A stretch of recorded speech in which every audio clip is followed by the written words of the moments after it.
नमस्कार, inside story देख रहे हैं आप और मैं हूं आपके साथ मुस्कान शास्त्री। चुनाव हो और बवाल ना हो, सियासत गरमाए ना तो फिर चुनाव कैसा। तो एक बार फिर जैसे जैसे चुनाव करीब आ रहा है, बयानों का सिलसिला शुरू हो गया है और अब चिराग पासवान ने नीतीश सरकार के खिलाफ बयान दे दिया है। एक ऐसा बयान दिया है जो पहले हम आपको सुनाएंगे। जहां पे अपराध पूरी तरीके से बेलगाम हो चुका है, इस पे नियंत्रण पाना जरूरी होगा, नहीं तो इस तरीके से बिहार और बिहारियों की जिंदगी से होता हुआ खिलवाड़ बिहार को बहुत बुरे अंजाम तक पहुंचाएगा। तो सुना आपने, चिराग पासवान के इस बयान के बाद एनडीए में खलबली मच चुकी है और आज इन्हीं मुद्दों पर चर्चा करेंगे। हमारे साथ मौजूद है हमारे सहयोगी डॉक्टर संजीव त्रिवेदी। बहुत स्वागत है सर आपका। चिराग पासवान ने यह कह दिया है कि वो बहुत दुखी हैं कि वो ऐसी पार्टी का हिस्सा हैं कि वहां की सरकार अपराध के खिलाफ कुछ कर नहीं पा रही है। वो क्या कहना चाह रहे हैं? इस सवाल से बवाल मच चुका है उनके, वो क्या कहना चाह रहे हैं? यकीनन मचेगा बवाल, क्योंकि चिराग पासवान तो उसी एनडीए का हिस्सा हैं जो एनडीए पिछले करीब 20 वर्षों से बिहार में सरकार चला रही है। लेकिन वहाँ पर इस वक्त जो स्थिति है उसमें नीतीश कुमार की जो अपनी स्थिति है वो थोड़ी कमज़ोर नज़र आती है और जाहिर है कि उसका एक असर आपको दिखाई पड़ रहा है। क्या जो कानून व्यवस्था को लेकर गड़बड़ियाँ हो रही हैं, वो कानून व्यवस्था की गड़बड़ियाँ कमज़ोर नेतृत्व की वजह से हो रही है, क्योंकि नीतीश कुमार का जो यूएसपी था, जो उनकी यूनिक सेलिंग पॉइंट थी, वो दरअसल लालू राज से नीतीश के आने तक में जो कानून व्यवस्था में सुचारू रूप से तब्दीलियां आई थी वही थी, और आज वही यूएसपी उनका ख़त्म होने लगा है। एक घटना घटी है गया में जिसमें कि एक अभ्यर्थी होमगार्ड की, और वो परीक्षा देने के लिए बहाली का आई और वो बेहोश हो गई और उसे एम्बुलेंस में ले जाते वक्त उसके साथ दुष्कर्म किया। तो आप सोचिए कि स्थिति कैसी हो गई है वहाँ पर कानून व्यवस्था की, और इस पर अगर कोई प्रतिक्रिया दे रहा है कोई युवा तो वो बहुत जायज़ है। ये सोचना कि मेरे गठबंधन की सरकार है और इसीलिए मैं प्रतिक्रिया नहीं दूंगा, ये सामान्य नहीं है। जनता भी अच्छी तरह से समझती है। कानून व्यवस्था को लेकर हाल के दिनों में बिहार में स्थिति अच्छी नहीं रही है और एक के बाद एक घटनाएं जो हैं वो घट रही हैं। ये बात हकीकत है कि हर व्यक्ति के पीछे कोई पुलिस खड़ी नहीं कर सकता। साथ ही साथ ये बात भी सही है कि जितनी भी घटनाएं हो रही हैं उसमें ऑर्गेनाइज्ड गैंग के द्वारा कम घटनाएं हो रही हैं, और इस तरह की जो फर्स्ट टाइमर्स हैं या इस तरह के लोग ज़्यादा घटनाएं कर रहे हैं। पत्नी ने पति को मरवा दिया, इस तरह की घटनाएं ज़्यादा हो रही हैं, पर हकीकत है कि हो रही हैं। चिराग पासवान जो बात कह रहे हैं वो दरअसल इस बात की ओर इशारा कर रहे हैं कि एक इकबाल होता है प्रशासन का, एक हनक होती है कानून व्यवस्था की, पुलिस महकमे का अपना एक एक खौफ होता है जो अपराधियों को अपराध करने से रोकता है। और इसे अंग्रेजी में एक शब्द है डेटरेंस।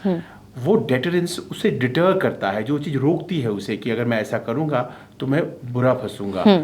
कहीं ना कहीं वो इकबाल जो है वो खत्म हो गया है और या कमज़ोर पड़ गया है। जो इकबाल पहले नीतीश कुमार के कार्यकाल में हुआ करता था, और तभी तो महिलाएं या फिर बुजुर्ग अपने आप को सुरक्षित पाते थे पिछले 20 सालों में।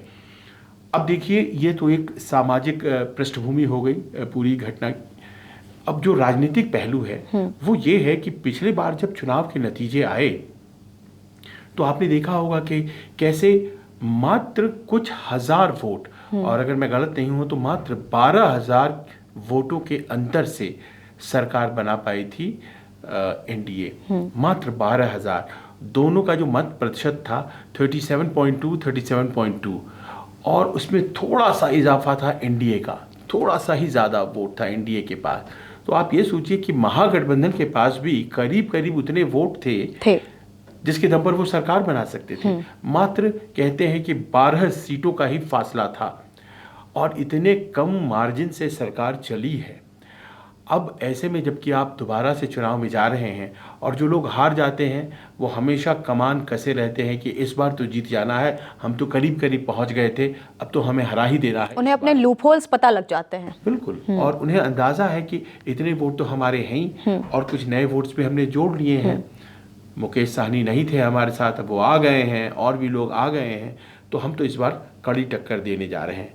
वहीं इस तरफ अगर आप देखें तो जितने सक्षम साल 2020 में नीतीश कुमार नेतृत्व देने में थे, इस बार कहीं ना कहीं उसको लेकर के कन्फ्यूजन की स्थिति है। और ऐसे में जाहिर है कि उनकी अपनी जो भावनाएं हैं वो इस तरह से बरस पड़ी हैं। जो लार्जर पिक्चर पॉलिटिकली होता है उसमें शायद वो मौके की नज़ाकत नहीं है कि अपनी सरकार को इस तरह से धक्का देना। लेकिन प्रश्न ये है कि अगर वो नहीं देते हैं तो उनकी भी अपनी एक छवि है, उसके ऊपर भी कहीं ना कहीं एक आक्षेप आएगा कि आप तो हमेशा बेबाक और युवाओं की बात करने वाले व्यक्ति हैं, और ये एक संघर्षशील महिला है, एक ऐसी अभ्यर्थी है, छात्रा है, वो नौकरी की कोशिश कर रही है और नौकरी भी मिल नहीं रही है और उसके साथ यह अन्याय गलत हो भी रहा हो रहा है। है। तो ये अगर आवाज़ एक युवा नहीं उठाएगा तो कौन उठाएगा? इस पृष्ठभूमि में दिया गया ये बयान राजनीतिक रूप से जाहिर है बहुत लोगों को बुरा लग रहा है। इस बयान के बाद ऐसा देखा जा रहा है कि एनडीए में ही आपस में टकराव शुरू हो गया है, तो इसका चुनावी असर क्या होगा? जी हाँ, इस बात को आपने सही कहा कि एनडीए में बड़ी नाराज़गी हो गई। और मैंने देखा कि जनता दल यूनाइटेड और दूसरी पार्टी मांझी जी की, हम खुद मांझी जी सामने आ गए। अब जनता दल यूनाइटेड तो सरकार चला रही है, नीतीश जी उसके मुखिया हैं, उन्हें बहुत ही बुरा लगा। और उन्हें इतना बुरा लगा कि उन्होंने सीधे चिराग पासवान पे हमला किया, और हमला ही नहीं किया, बहुत एक ऐसी बात कही जो जाकर सीधे लगेगी। उन्होंने कहा कि उनका शरीर कहीं है और उनकी आत्मा कहीं है। और ये कहने का मतलब ये है कि वो हमारे साथ हैं भी और हमारे साथ नहीं भी हैं। और मांझी जी ने भी उनको कह दिया कि इनको अनुभव की कमी है। अब आश्चर्य की बात देखिए ये है कि जेडीयू और मांझी जी, ये दोनों जो हैं वो एक तरह से चिराग पासवान पर हमला अगर बोल रहे हैं और चिराग पासवान राज्य सरकार पर हमला बोल रहे हैं, तो एनडीए के भीतर कितना उबड़ खाबड़ की स्थिति हो गई। मुझे लगता है कि हम लोगों को वो बयान सुन लेना चाहिए जो कि चिराग पासवान के बयान के बाद जनता दल यूनाइटेड के प्रवक्ता नीरज कुमार ने दी और उसके बाद केंद्रीय मंत्री मांझी जी ने दी है, जीतन राम मांझी। सुनिए। माननीय प्रधानमंत्री नरेंद्र भाई मोदी जी और माननीय गृह मंत्री अमित शाह जी का भरोसा माननीय नीतीश कुमार जी पर है, जनता का भरोसा है। मन विचलित हो रहा हो तो वो जाने, शरीर कहीं और आत्मा कहीं, तो इस पीड़ा का तो कोई खात्मा ही नहीं कर सकता है। इसलिए बिहार में कानून के राज के सवाल पर बिहार की जनता माननीय नीतीश कुमार जी के नेतृत्व में निश्चिंत है। शायद चिराग को ये जानना चाहिए कि पहले ये भी होता था कि किसी की गाड़ी अपहरण कर लिया, किसी का मर्द लड़का को अपहरण कर लिया गया और हुआ कि इतना पैसा दो, तो एक अन्य मार्ग में आकर के उसमें समझौता होती थी। आज वो स्थिति तो नहीं है, आज किसी का हिम्मत नहीं है कि एक अन्य मार्ग में जाए।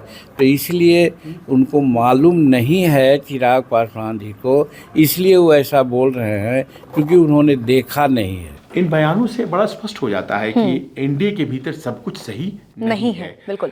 जहां एक तरफ हम पा रहे हैं कि तेजस्वी यादव के नेतृत्व में जो गोलबंदी है महागठबंधन की, वो करीब करीब सभी बाधाओं को पार करती हुई एक समूह के तौर पर मजबूत दिखाई पड़ रही है। बस सीट बंटवारे का सिलसिला बाकी है।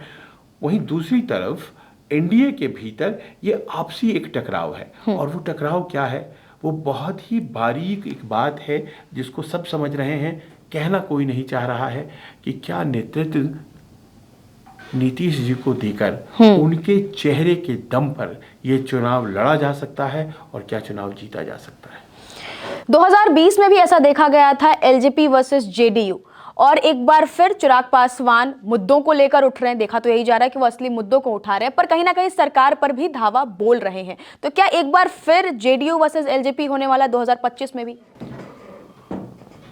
अब इस बार अगर ऐसा होता है, पिछली बार तो बड़ी मुश्किल से नाव डूबते डूबते बची थी, अब इस बार अगर ऐसा हो जाता है तो फिर बचना ज़रा मुश्किल होगा, क्योंकि महागठबंधन अपने पूरे फुल फॉर्म में जिसे कहा जाता है, अपने पूरे शबाब पे है। उसे ये लग रहा है कि नाउ और नेवर। उन्हें ये हमेशा एक बात महसूस हो रही थी कि वोटों की संख्या हमारे पास कम नहीं है और बस कुछ हज़ार वोटों से हम रह गए थे। तो अगर आप उनकी स्थिति देखें और इधर की स्थिति जो कि खींचतान में एकदम आप देखते हैं सराबोर है, तो ऐसी स्थिति तो बड़ी गंभीर है। अब इसमें चिराग पासवान ऐसा क्यों कर रहे हैं? अब उन्हें क्या इसको लीपापोती करनी चाहिए? सियासी तौर पर ये क्या बहुत सही होगा, या कहना चाहिए कि नहीं ये घटनाएं होती रहती हैं और हम देखिए कानून व्यवस्था हमारे तुरंत में हम पकड़ लेते हैं। हम वो 2020 की जो एक यूँ कहें कि जो छाया है वो इस चुनाव पर, आप सही कह रही हैं, वो स्पष्ट दिखाई पड़ रही है। क्योंकि चिराग पासवान कुछ भी बोलें उन्हें देखा जाता है उसी चश्मे से कि इन्होंने बगावत किया, और बगावत भी कुछ इस तरह का किया कि उन्होंने केवल और केवल एनडीए के खिलाफ कैंडिडेट उतारे। एनडीए की उन सीटों पर जहां से जनता दल यूनाइटेड चुनाव लड़ रही थी, भारतीय जनता पार्टी के खिलाफ उन्होंने चुनाव नहीं उतारे। अपने आप को उन्होंने प्रधानमंत्री मोदी का हनुमान कहा और धीरे धीरे वो निकट आते चले गए और अपने चाचा को हटा करके खुद वो जगह ले ली। वो खुद भारतीय जनता पार्टी के इतने करीब हो गए कि आज की तारीख में वो केंद्र में मंत्री हैं। उन्हें 5 सीटें मिली। इलेक्टोरली भी उन्होंने अच्छा किया और वो चुनाव 5 की 5 सीटों पर जीत गए, और जीतने के बाद उन्हें केंद्र में केंद्रीय मंत्री का दर्जा भी मिला है, कैबिनेट मंत्री का। तो उनकी बड़ी यूनिक पोजीशन है। वो भारतीय जनता पार्टी से तो बहुत करीब है और जेडीयू से बहुत दूर है। पर इन सब के बीच जो मूल प्रश्न सामने आ रहा है कि नीतीश कुमार क्या इस स्थिति में हैं कि वो लीड कर सके एनडीए को। अगर वो लीड कर सकते हैं तो जाहिर है कि उनसे जुड़े हुए जितने वोट्स हैं वो आएंगे एनडीए की तरफ। लेकिन मान लीजिए कि एक वर्ग उनके समर्थकों का ये तय कर लेता है कि नहीं, बहुत ज़्यादा हो गया, इनसे काम नहीं चलेगा। अगर ये 25 से 30 फिर से नीतीश, ये वाला जो स्लोगन आ गया है, तो अगर फिर ये 5 साल रह जाते हैं तो हमारे राज्य का तो कबाड़ा हो जाना है। बिल्कुल। और ये स्थितियां जो अभी दिखाई पड़ रही हैं, ये स्थितियां और बढ़ जाएंगी। So we need a fresh leadership. तो फ्रेश लीडरशिप में क्या तेजस्वी को मौका मिल जाएगा? तो सवाल फिर से यही है मेरा कि मतलब एक तो 25 से 30 में क्या नेतृत्व में सरकार तो लड़ेगी ही, नीतीश कुमार के नेतृत्व में सरकार लड़ी जाएगी। हाँ बिल्कुल। पर क्या अगले 5 साल भी नीतीश कुमार ही चेहरा होंगे? उस सीएम का चेहरा कौन होगा? क्योंकि तेजस्वी तो अपने साइड से बहुत क्लियर है, उन्हें तो पता है कि क्या होने वाला है, और इस बार रिव्यू भी बहुत पॉजिटिव है, तो वो बहुत पॉजिटिवली चीज़ों को देख रहे हैं। लेकिन ये सवाल फिर भी यहाँ आता है कि अगले 5 साल क्या नीतीश कुमार फिर से चेहरा हो सकते हैं? देखिए, अगले 5 साल की तो बाद की बात है, वो तो नतीजों के बाद स्पष्ट होगा कि मुख्यमंत्री के वो चेहरे हैं कि या मुख्यमंत्री के पद पर हैं या नहीं। पहले तो उसके लिए चुनाव जीतना पड़ेगा। बिल्कुल। और अब तो शक इस बात का होने लगा है कि भले ये घोषणा हो गई है कि हम नीतीश के नेतृत्व में ही चुनाव में जाएंगे, पर नीतीश के नेतृत्व में अगर हम जाएंगे तो क्या हम जीत पाएंगे? चिराग पासवान की जो बातें हैं, दरअसल वो इसी चिंता की द्योतक है। इसी चिंता को वो रिफ्लेक्ट कर रही हैं कि अगर नीतीश बाबू के नेतृत्व में हम जाते हैं तो उनका समर्थन मिल भी जाए, पर एक चंक ऑफ वोट होता है जो देख रहा है कि ये काबिल नहीं है और इनके नेतृत्व में जो लोग लड़ रहे हैं और इन्हीं को दोबारा से बनाना चाहते हैं, तो क्या वो चुनाव में जीत पाएगा गठबंधन? और ये जो चिंता है, इसी ने एक तरह से मजबूर कर दिया है चिराग पासवान को। और मैं ये भी देख रहा हूँ कि भारतीय जनता पार्टी जो कि एक रिंग लीडर की तरह है और वो अपने सहयोगियों को देख रही है, जनता दल यूनाइटेड, एलजेपीआर, जीतन राम मांझी, उपेंद्र कुशवाहा, इन सबों को देख रही है और वो चुप है, खामोश है। वो न इन्हें कुछ कह रही है न उन्हें कुछ कह रही है। मतलब वो आंशिक रूप से चिराग पासवान की बातों से भी सहमत है। दूसरी तरफ वो नीतीश जी के अपने रसूख को भी जानती है कि भाई ये वोट चले जाएंगे, अगर हम कह देते हैं कि नहीं ये चेहरे नहीं रहेंगे हमारे, तो वोट चले जाएंगे। इसी बीच आप याद कर लीजिए, पिछले दिनों उपेंद्र कुशवाहा का एक ट्वीट आया था जब नीतीश जी के बेटे निशांत का जन्मदिन था। तो उन्होंने लिखा था कि निशांत एक नई उम्मीद है और नीतीश जी को चाहिए कि वो सरकार तो संभालते रहें, पर पार्टी की जिम्मेदारी, संगठन की जिम्मेदारी वो अपने निशांत को दे दें। यानी कि उनकी क्षमता में कमी ढूंढने वाले अब केवल चिराग पासवान नहीं है। बिल्कुल। उपेंद्र जी अपने स्टाइल में बोल रहे हैं, चिराग जी अपने स्टाइल में बोल रहे हैं, नीतीश बाबू के ऊपर ही बोली जा रही है और भारतीय जनता पार्टी चुप है, वो खामोश होकर के देख रही है। तो मुझे ये लग रहा है कि अगर ये सब कुछ इसी तरह से रहा और बीच में कोई कॉम्प्रोमाइज़ जैसी स्थिति नहीं बनती है तो फिर एक टकराव और होगा इस बार, और वो टकराव कुछ इस तरह से होगा कि उसमें कौन किसके साथ लड़ेगा ये तय नहीं हो पाएगा और कहीं कुछ गड़बड़ ना हो जाए, और ये गड़बड़ अगर होता है तो ये एडवांटेज तेजस्वी हो जाएगा, जरूर उठाएंगे। ये अपने आप में एक ऐसी स्थिति हो जाएगी जिसमें कि महागठबंधन को फायदा होना ही लगेगा। पर क्या भारतीय जनता पार्टी ये होने देगी? वो देख रही है, क्या वो आखिर में नीतीश कुमार से अपना पीछा छुड़ाएगी? इस बात को अच्छी तरह से जानते हुए पर अभी भारतीय जनता पार्टी इतनी खामोश क्यों है? इतनी हलचल है, इतनी सारी बयानबाजियों का दौर चल रहा है, चिराग पासवान कह रहे हैं, उपेंद्र कुशवाहा कह रहे हैं, कभी बहुत सारी चीजें चल रही नीतीश कुमार को लेकर, लेकिन उसके बाद भी भारतीय जनता पार्टी की तरफ से वो खामोशी कहीं ना कहीं खल रही है। कितनी शांत क्यों है? देखिए 3 महीने हैं चुनाव में अभी, और 3 महीने हैं चुनाव में अगर, तो ऐसे फैसले जो इतने बड़े फैसले हैं वो लिए जाते हैं जब इसके ऊपर बड़ा मंथन हो जाता है। बिहार को लेकर के अभी तक केंद्रीय नेतृत्व में मैंने देखा है कि एक स्थिति है भारतीय जनता पार्टी में कि चलिए नीतीश जी के साथ हम हैं, पर वो जो स्टॉक टेकिंग होता है कि अभी कैसी स्थिति है, अब क्या होना चाहिए, ये डेवलपमेंट हो गया, अब क्या करना है, ये वाली स्थिति में वो लोग आए नहीं हैं। अभी भारतीय जनता पार्टी नेतृत्व के सामने 2 बड़ी समस्याएं हैं। पहली तो राष्ट्रीय अध्यक्ष का चुनाव अभी नहीं हुआ है और वो लंबा खिंचता चला जा रहा है। कार्यकाल खत्म हो चुका नड्डा जी का 2.5 साल पहले, 3 साल का कार्यकाल 2.5 साल पहले खत्म हो गया, और सोचिए कि अगला कार्यकाल भी 3 ही साल का होता, उसमें 2.5 साल लग गए हैं और केवल एक्सटेंशन हो रही है। नया अध्यक्ष भारतीय जनता पार्टी नहीं चुन पाई है।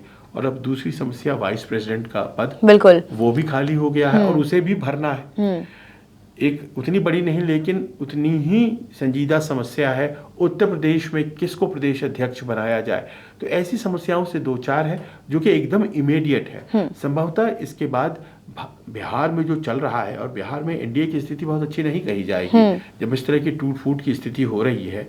और नोइंग चिराग पासवान जिस तरह से वो रिएक्ट करते हैं, और एक उनको अपनी खुददारी, अपनी ताकत पर बड़ा भरोसा है। जैसे पिछली बार वो उतर गए मैदान में और सब कुछ उनके हाथ से जा चुका था, उनकी पार्टी भी छीन ली गई थी, कोई साथ में खड़ा नहीं था, लेकिन लोगों के बीच उतर गए और जैसे कहा जाता है समंदर में डूब करके और मोती निकाल ले आना, उन्होंने निकाल लिया। 5 MP भी जिता लिए, केंद्र में मंत्री भी बन गए। तो अब उन्हें ये लग रहा है कि मैंने जो क्रेडिट अर्न किया है वो क्रेडिट तो खत्म हो जाएगा ना अगर मैं इनके पीछे लग जाऊं और चुनाव हार जाऊं। और अगर मैं चुनाव हार जाता हूं तो ये तो 5 साल बाद फिर से तेजस्वी के सामने आना पड़ेगा, और ये 5 साल अगर आपने तेजस्वी को मौका दे दिया तो फिर उन्हें हटाना कहाँ आसान होगा, बहुत मुश्किल हो कौन जाएगा। हटता है। आज की तारीख में जो बनता है, मैं देखता हूँ बगल के झारखंड में 5 साल के बाद अगले 5 साल में भी आ गए। ममता बनर्जी लगातार बनी, नीतीश कुमार को ही अपने बिहार में ही देख लेंगे, वो लगातार ही चलते आ रहे हैं। ऐसा कहाँ है? तो उनको लग रहा है, और मुझे लगता है कि ये वो एक मौका उनके हाथ से चला जाएगा इस बार। भारतीय जनता पार्टी भी इसको महसूस कर रही है। भारतीय जनता पार्टी के पास अपना कोई चेहरा नहीं है जो नीतीश की तरफ मजबूत चेहरा हो। उन्हें ये लगता है कि अगर मेरे पास चेहरा नहीं है, संगठन है, तो चेहरा तो यही है, तो हम क्या करें। तो एक बड़ी गंभीर स्थिति इस वक्त एनडीए में आ गई है, और कुछ लोग कहते हैं कि शायद बोल्ड कदम ले ले भारतीय जनता पार्टी, शायद नीतीश कुमार को कहे कि आपके बेटे को हम उप मुख्यमंत्री बनाएंगे और आप जगह बनाइए। लेकिन ये सब कहने में बहुत समय लगेगा। चिराग पासवान को वो चेहरा नहीं बनाएंगे, इसलिए नहीं बनाएंगे क्योंकि भारतीय जनता पार्टी की फिर वक्त क्या रह जाएगी, इतनी बड़ी पार्टी और उनके पास एक चेहरा नहीं है। जो लोग कहते हैं कि चिराग पासवान मुख्यमंत्री बनने के लिए वो कर रहे हैं, वो इस बात को समझिए आप कि उनकी पार्टी जो है वो उनको चेहरा बनाएगी ना। भारतीय जनता पार्टी क्यों बनाएगी? और आज की तारीख में उनकी पार्टी की इतनी ताकत है ही नहीं कि वो अकेले चुनाव लड़ लें। मेरा सवाल यही था कि चुनाव तक तो बयानबाजी जाहिर सी बात है बहुत ज़्यादा चलती ही रहेगी और जारी रहेगी, और इसी बीच अभी एनडीए जिस तरीके से चेहरे की बात कर रहे हैं हम, चिराग पासवान की पार्टी तो उतनी ताकतवर है ही नहीं कि वो अकेले इस चुनाव को लड़ पाएं, और पहले भी उन्होंने ये कोशिश की थी। तो क्या भारतीय जनता पार्टी उन्हें ये मौका देगी, नहीं देगी, और क्यों नहीं देगी? मेरा सवाल ही यही था।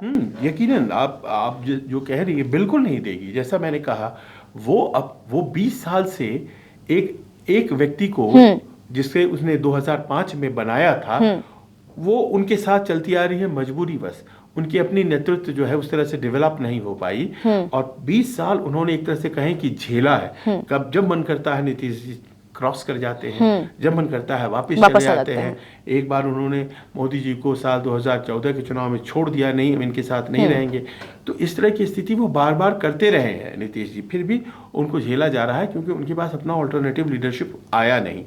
अब ये गलती भारतीय जनता पार्टी नेतृत्व चिराग पासवान के साथ कैसे करे, उनकी समस्या ये है। लेकिन चिराग पासवान अभी तक जैसी तस्वीर बन रही है, दो चेहरे बिहार में उभर रहे हैं, एक तेजस्वी यादव की, एक चिराग पासवान की, जो युवा लीडरशिप में काबिल चेहरे के तौर पर सामने आ रहे हैं। बिल्कुल। और कई बार आप प्लान करते हैं चीजों को, मुस्कान, कई बार ना नेचर शेप कर देता है। बिल्कुल। और जब नेचर शेप करता है तो उस वक्त आपका कोई हक उसके ऊपर नहीं चलता है और आप परिस्थितियों के हिसाब से रिएक्ट करना शुरू कर देते हैं।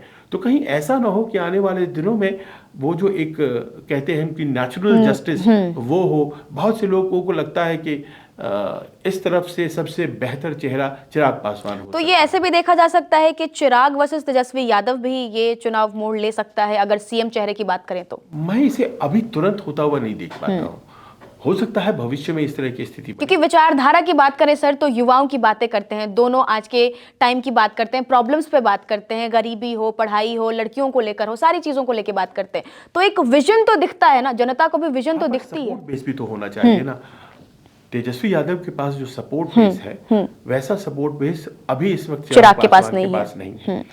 हमें ये भी नहीं भूलना चाहिए कि बिहार की राजनीति में नए कैरेक्टर्स भी आ गए हैं। प्रशांत किशोर, देखिए उनके पास हो सकता है कि राजनीतिक अनुभव कम हो। उनका सपोर्ट बेस क्या है अभी तक पता नहीं, वो भी पता नहीं। बिल्कुल। और लेकिन उनके साथ जो एक शहरी मध्य वर्ग, ये युवा और ग्रामीण अंचल में भी बहुत एक लोग हैं जो कि उनके साथ खड़े होने के लिए, क्योंकि उनके पास भी विजन है, ऐसा जनता देख पा रही है। वो मॉडल दे रहे हैं जो कि एक मॉडल के तौर पर कोई पॉलिटिशियन बहुत आसानी से नहीं देता है। थोड़ा बहुत चिराग पासवान बिहार फर्स्ट, बिहारी फर्स्ट का एक अपना मॉडल बताते हैं, लेकिन उनसे भी आगे बढ़ करके उन्होंने अपना मॉडल दिया है कि भाई मैं शिक्षा को प्रायोरिटी दूंगा और रोजगार को प्रायोरिटी दूंगा, और कैसे दूंगा ये घूम घूम करके उन्होंने बताया है। उन्हें कितना मदद मिलता है नहीं मिलता है ये वक्त बताएगा, लेकिन उनकी भी एक भूमिका होगी। वो हो सकता है केवल वोट काटने वाले बन करके रह जाए, पर ये सारे फैक्टर्स तय करेंगे। और इसीलिए सिर्फ और सिर्फ नीतीश जी के पीछे लाइन में लग करके अगर एनडीए चुनाव में जा रहा है तो कहीं ना कहीं एक डिसएडवांटेज है उसे जमीन पर दिखाई पड़ रही है। पर इससे प्रभावित होकर, इससे प्रेरित होकर के क्या भारतीय जनता पार्टी कोई फैसला ले लेगी, इस पर नजर रहेगी। क्योंकि इतना आसान नहीं है बीजेपी को कि वो नीतीश जी को साइड हटाए और कहे कि आपकी पार्टी तो हमारे साथ रहेगी, आप नहीं रहेंगे, और बाद में आपके बेटे को सीएम बना देंगे। ये बहुत आसानी से संभव नहीं होने वाला है। पार्टी टूटेगी अगर उनकी, या पार्टी कमजोर पड़ेगी, तो एक बड़ा हिस्सा है जो आरजेडी की तरफ भी जा सकता है, उन्हीं की पार्टी का एक बड़ा हिस्सा है जो कांग्रेस में भी जा सकता है, उसी में से एक बड़ा हिस्सा भारतीय जनता पार्टी की तरफ भी आ सकता है। ये रिस्क लेने के लिए भी भारतीय जनता पार्टी शायद तैयार नहीं है। बहुत बहुत धन्यवाद तमाम जानकारी के लिए। तो एक तरफ चिराग पासवान के बयान ने एनडीए में बवाल मचा दिया है और इसके बाद कई तरह के कयास भी लगाए जा रहे हैं। दूसरी तरफ इस बार बिहार का चुनाव उतना ही अहम और खास होने वाला, चुनाव हर बार खास होता है, लेकिन जिस तरह के समीकरण बन रहे हैं, जिस तरह की बातें सर ने बताई हैं, उसको लेकर कई सवाल भी आ रहे हैं। फिलहाल आज इनसाइड स्टोरी में इतना ही। धन्यवाद।